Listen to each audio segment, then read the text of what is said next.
Well, so matters have proceeded through the unipolar moment, adhering very well to the standard principles of international affairs. More specifically, the policies conform closely to doctrines of world order that were formulated by high-level U.S. planners during World War II. From 1939, they recognized that whatever the outcome of the war, the United States would become a global power, displacing Britain.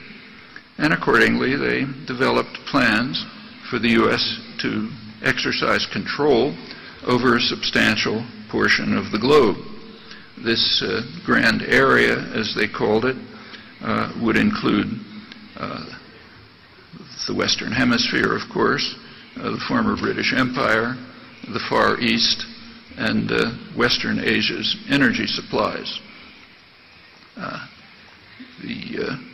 And within this grand area, quoting the documents, the United States would hold unquestioned power with military and economic supremacy, and would act to ensure the limitation of any exercise of sovereignty by states that might interfere with its global designs.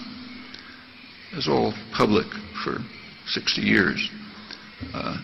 At first, planners thought that Germany might prevail in Europe, but as Russia began to grind down the Wehrmacht, the vision became more expansive, and the grand area was to incorporate as much of Eurasia as possible, at least Western Europe, which is the economic heartland of Eurasia.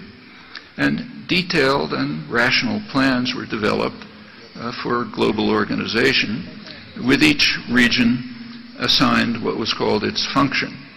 The South, in general, was assigned a service function to provide resources, cheap labor, markets, investment opportunities, more recent years, other services such as export of pollution and waste.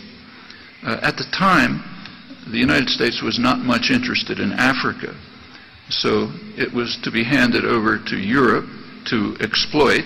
That's the word that was used. It was handed over to Europe to exploit for its reconstruction from wartime destruction. One might imagine different relations between Europe and Africa in the light of history, but these were never considered. In contrast, Middle East oil was recognized to be, quote again, a stupendous source of strategic power and one of the greatest material prizes in world history, the most strategically important area in the world, in Eisenhower's words.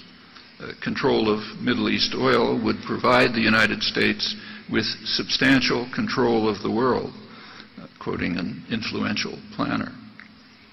Now, those who regard historical continuities as significant might recall that Truman's planners were echoing the doctrines of Jacksonian Democrats a century earlier, at the time of the annexation of Texas and the conquest of half of Mexico.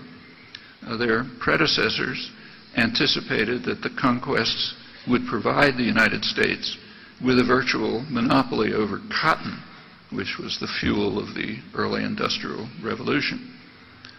That monopoly, once secured, places all other nations at our feet, President Tyler declared.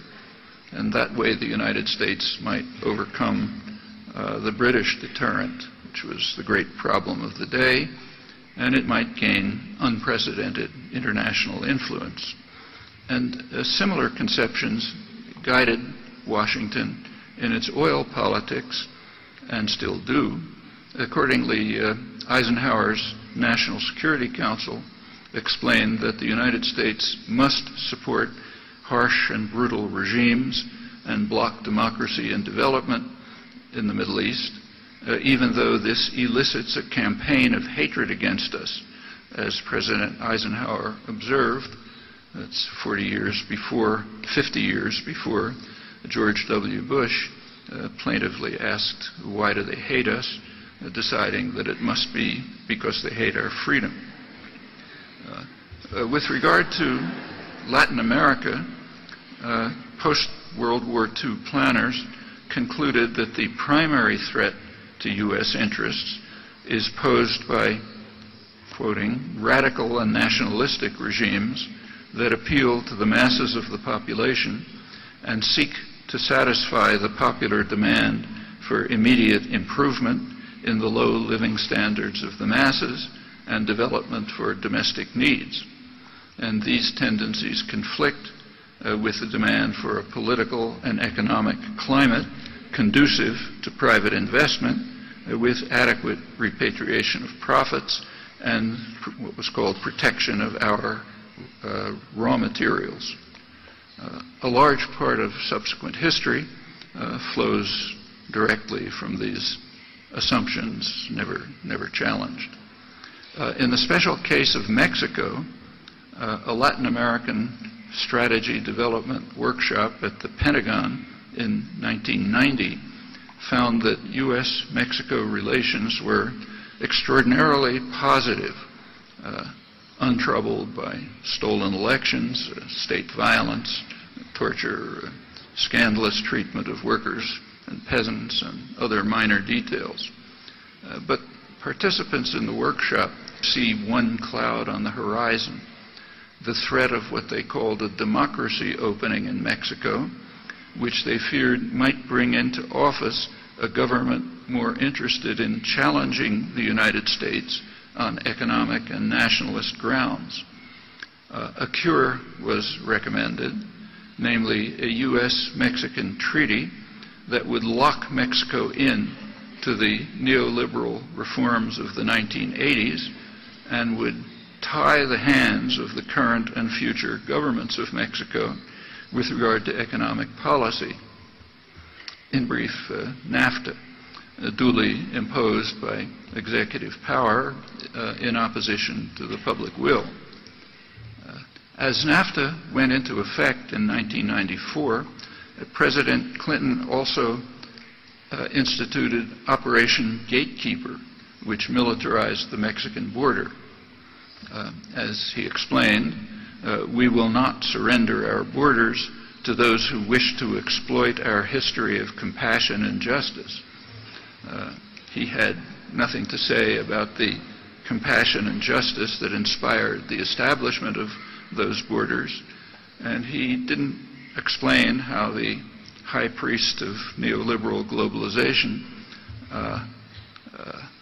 was going to deal with the observation of Adam Smith that free circulation of labor is a foundation stone of free trade. The timing of Operation Gatekeeper was surely not accidental. It was anticipated by rational analysts that opening Mexico to a flood of highly subsidized U.S. agribusiness exports would sooner or later undermine Mexican farming, and that Mexican businesses would not be able to compete with huge state-supported corporations that must be allowed to operate freely in Mexico under the treaty.